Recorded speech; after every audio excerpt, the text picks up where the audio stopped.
Then the Lord said to Moses, "Go to Pharaoh and say to him, 'This is what the Lord says. Let my people go, so that they may worship me. If you refuse to let them go, I will send a plague of frogs on your whole country. The Nile will teem with frogs. They will come up into your palace and your bedroom and onto your bed, into the houses of your officials and on your people, and into your ovens and kneading troughs. The frogs will come up on you and your people and all your officials."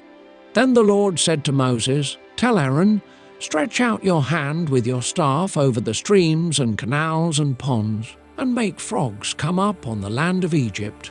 So Aaron stretched out his hand over the waters of Egypt, and the frogs came up and covered the land. But the magicians did the same things by their secret arts. They also made frogs come up on the land of Egypt. Pharaoh summoned Moses and Aaron and said, "Pray to the Lord to take the frogs away from me and my people, and I will let your people go to offer sacrifices to the Lord." Moses said to Pharaoh, "I leave to you the honor of setting the time for me to pray for you and your officials and your people, that you and your houses may be rid of the frogs, except for those that remain in the Nile." "Tomorrow," Pharaoh said. Moses replied, "It will be as you say, so that you may know there is no one like the Lord our God. The frogs will leave you and your houses, your officials and your people. They will remain only in the Nile." After Moses and Aaron left Pharaoh, Moses cried out to the Lord about the frogs he had brought on Pharaoh, and the Lord did what Moses asked. The frogs died in the houses, in the courtyards and in the fields. They were piled into heaps, and the land reeked of them. But when Pharaoh saw that there was relief, he hardened his heart and would not listen to Moses and Aaron, just as the Lord had said. Then the Lord said to Moses, "Tell Aaron, stretch out your staff and strike the dust of the ground, and throughout the land of Egypt the dust will become gnats."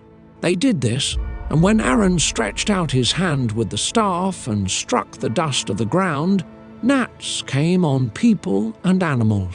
All the dust throughout the land of Egypt became gnats. But when the magicians tried to produce gnats by their secret arts, they could not. Since the gnats were on people and animals everywhere, the magicians said to Pharaoh, "This is the finger of God." But Pharaoh's heart was hard, and he would not listen, just as the Lord had said. Then the Lord said to Moses, "Get up early in the morning and confront Pharaoh as he goes to the river and say to him, 'This is what the Lord says, let my people go, so that they may worship me. If you do not let my people go, I will send swarms of flies on you and your officials, on your people, and into your houses. The houses of the Egyptians will be full of flies, even the ground will be covered with them. But on that day I will deal differently with the land of Goshen, where my people live. No swarms of flies will be there, so that you will know that I, the Lord, am in this land. I will make a distinction between my people and your people. This sign will occur tomorrow." And the Lord did this. Dense swarms of flies poured into Pharaoh's palace and into the houses of his officials. Throughout Egypt, the land was ruined by the flies. Then Pharaoh summoned Moses and Aaron and said, "Go, sacrifice to your God here in the land." But Moses said, "That would not be right. The sacrifices we offer the Lord our God would be detestable to the Egyptians. And if we offer sacrifices that are detestable in their eyes, will they not stone us? We must take a 3-day journey into the wilderness to offer sacrifices to the Lord our God, as he commands us." Pharaoh said, "I will let you go to offer sacrifices to the Lord your God in the wilderness, but you must not go very far. Now pray for me." Moses answered, "As soon as I leave you, I will pray to the Lord, and tomorrow the flies will leave Pharaoh and his officials and his people."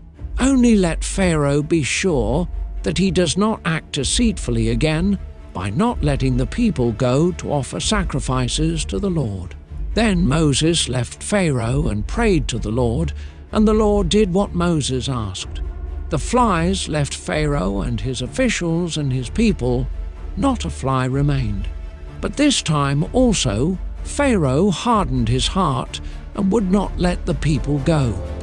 I think it's better to pray.